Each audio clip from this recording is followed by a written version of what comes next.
Hello everyone, the Baltic Cyber League is back on your screens. The fourth game day is underway, which gave us many interesting events, beautiful goals, unexpected results. Norway United hosts the leaders of the tournament from Latvian city Rezekne. Just to remind that Estonians lost to them in the first round, and Azure FM will host Cosmos from Tallinn, and the guys placed the draw last time. Traditionally, schedule on your screens and we are starting. And we are staying in St. Petersburg, Russia, where Nikolai Frolov, unexpectedly for everyone, gaining an excellent form, met with the outsider of individual classification, Dmitry Topilsky. Unfortunately, Dmitry doesn't have any points yet, and a trip to St. Petersburg didn't promise anything good for him. Looking ahead, I will say that this is what happened, and Topilsky was unable to compete properly. From the very first seconds, Frolov showed his skills, sports character, and began to torment the opponent's defense. Manchester, which traditionally chosen by Nikolai, at first started to miss the chances, but forwards quickly came to their senses, began to use their opportunities, and Nikolai began to score goal by goal into the opponent's net. By the end of the game, Frolov created a comfortable advantage and let Midriff score a prestige goal. Another confident win for Frolov, and special mention to his playing style. Absolutely brilliant futsal with loads of ball possession, dribbles and individual skills where every single player could cause the problems and solve the situation. 4-1 in the game, 4-0 in the general series, and Azure taking a lead in the series.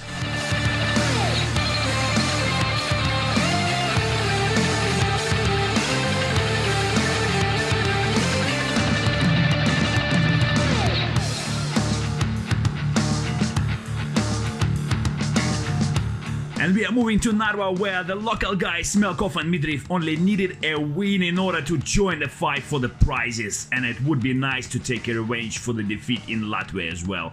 Midriff, who felt the taste of victories over the favorites, hosted Mykolaids in the first game of the day. Alexander showed a very powerful futsal, gradually increasing his advantage with each game in the series. It's worth noting that the both players played for Liverpool, and Estonian Liverpool turned out stronger in the game and in the general series. Nearly every game in the battle started with the same scenario where Midriff pressed, attacked and tried to score a quick goal. Some games went more successful than others, but in that particular match Alex managed to score 2 goals and forced Mykolaids to open up the game. It seemed that Midriff will have more space and it could create more chances later, but unexpectedly Arthur turned the game around and managed to equalize in 1 point. Unfortunately for him, Midriff caught him in his trademark combination straight after the equalizing goal. Typical cross, acceleration from the side, and Alex leads again, 3-2, and Narva making the first step to win the overall series.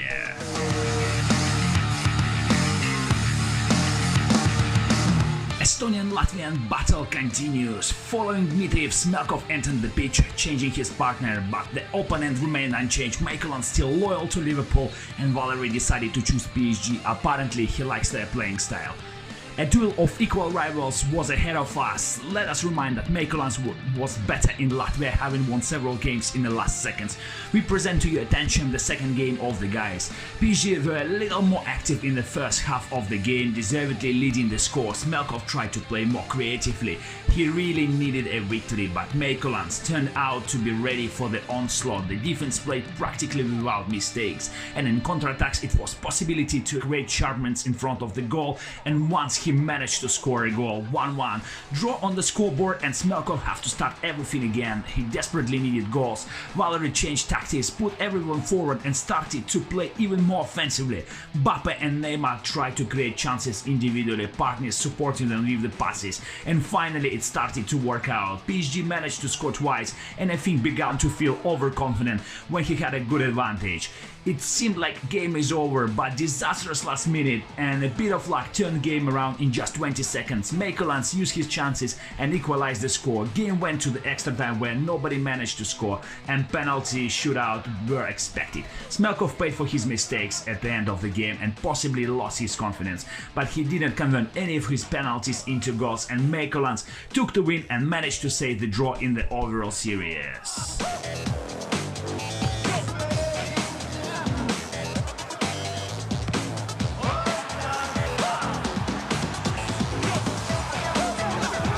We are staying in Narva where the key game of the series is about to begin. Midriff against Jelagav. Oh, what a game we expected, and the guys definitely didn't disappoint us. I was a witness of this match and I must say it was possibly the best battle of all Cyber League. Emotions, skills, tactics, all were spot on. High level of both players complemented us with the astonishing football. I am recommending to watch this game in full, which is available on our YouTube channel. You definitely won't regret it. We decided to show you a fourth game of the guys clash, the most important one where Midriff could finish General Syria for Norway United even despite the result of the next game between Jelagav and Smelkov. Midriff as a host rushed to the attack straight away and was rewarded with the quick goal, but Nikita managed to make an immediate comeback and didn't give a chance to celebrate too long. All started again. Just to remind that Nikita is our individual race leader of the competition, and of course he does not plan to lose any points. Guys continue to play without defense. Nearly every 10 seconds someone's got a chance to score, but Alisson and Ter Stegen keep making miracles. I think both managed to save around 20 to 25 shots. At the end of the game, Midriff and Jelagav exchanged goals and it seemed that nothing else would happen, but Alex managed to repeat his streak while Jelagav celebrated his equalizer. Trademark combination of Midriff, cross from the side and 3-2 on the scoreboard. Does Jelagav has any energy left to score one more? I think no. He tried but was unlucky this time, and Midriff celebrating the victory and brought another 3 points to Norway United. Guys from Rezekne and Narva set the tone for tonight, so we expected a lot from the final game of our highlights. Ex-champions Tarushin and Kamashko, legendary battle. We'll see what is going to bring us. I'm sure it will be delightful, emotional clash. Statistically, Tarushin beat Kamashka more frequently, so Artyom was underdog this time, but at the same time he's got a bit easier mission to secure the win in the series for Azure. He required only draw against Tarushin because his team partner made his part and won twice over Topilsky. For Alex, vice versa, it was a fourth game in a row where he must win. Psychologically tough for the player, no chance for mistake, and I presume that what didn't help Tarushin in that particular series. He was very unstable for his level, conceded a lot of goals, and looking ahead I can say that he's not going to get that result what he needed. Moving back to the pitch where the boys having a very good first half, both played aggressively in attack and been rewarded with 2 goals each. 2-2 after the first half, and the second started with the controversial moment. Barca made a clear fall in the middle, but referee didn't whistle and ball been intercepted, and straight away Barca rewarded with the penalty. Kamashka didn't manage to score from the first attempt, but he made a rebound and made it 3-2. Disappointed Tarushin rushing into attack straight away. Alex didn't give up and finally scoring a fantastic goal after amazing one-touch combination. Christian Benteke finishing it with the backheel goal. Just have a look on that. 3-3 and another extra time. Only few seconds were left until the end of the game when Kamashka found his luck. Absolutely hopeless shot from the far range turned into the goal brilliantly. After rebound for free, Tarushin managed to create one more chance at the end, but was not enough time unfortunately for him. Kamashko taking a desired win and getting much needed point for Azure, and boys from St. Petersburg adding 3 points to the table.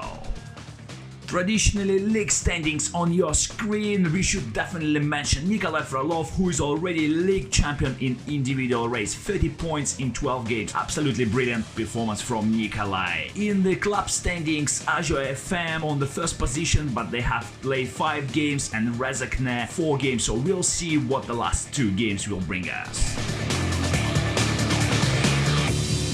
And we are moving to one of our favorite parts of the highlights, fails of the week.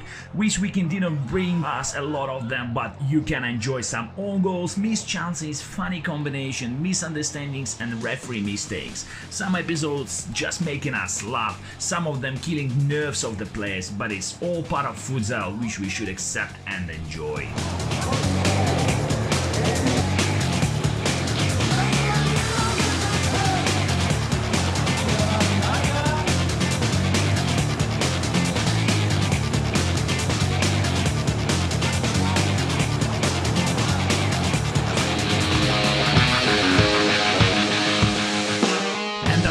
We're moving to to the top goals of the week, and starting with Artyom Kamashka and his Barca goal. Only VR help us understand that it was a goal. Just have a look on this brilliant shot. Fourth place, Artur Merkulans from Rezekne and his powerful shot to the top corner. Nikolai Frolov on the third place today and his traditional combination.